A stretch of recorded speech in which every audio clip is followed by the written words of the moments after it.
أعوذ بالله من الشيطان الرجيم.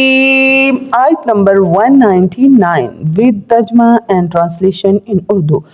خذ العفو خذ العفو درگزری اختیار کیجئے. خذ کا مطلب ہے پکڑیے، عفو درگزری کو، یعنی درگزری اختیار کیجئے. سب سے درگزر کرتے جائیں، اپنوں سے خاص طور پر، اور غیروں سے لاپرواہی یعنی کہ کان نہ دھریں، اگنور ماریں.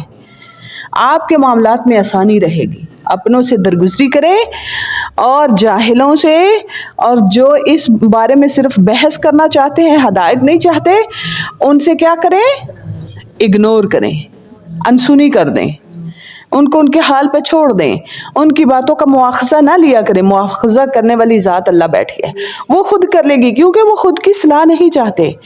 اور ہمارا ٹائم بہت قیمتی ہے، ہمیں ایسی جگہوں پر لگانا چاہیے جہاں زیادہ بیسٹ طریقے سے لوگ اس کو فالو کرتے ہیں، لوگ بات مانتے ہیں، وہاں پہ زیادہ ٹائم دیں، بجائے اس کے کہ ہم ایک اس بندے پہ ٹائم خرچ کیے جائیں جو صرف اور صرف بحث چاہتا ہے. ایک بھی بندہ ہدایت نہ پائے. اپنا ٹائم ویسٹ نہیں کریں، بچائیں اور اس کو قیمتی جگہ پہ لگائیں. خذ العفو کیا کریں؟ درگزری پکڑیں، درگزری اختیار کیجئے. وَأْمُرْ بِالْعُرْفِ اور بھلائی کا حکم دیجئے، نیکی کا حکم دیجئے.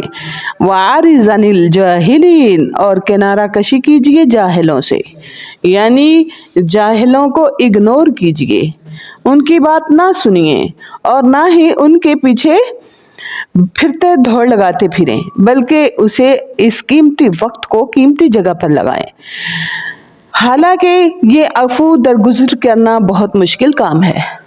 ہم اسی بات میں شب و روز ہمیں نیند نہیں آتی، فلاں نے میرے ساتھ یہ کیا، فلاں نے یہ کیا ہے. درگزری کا مطلب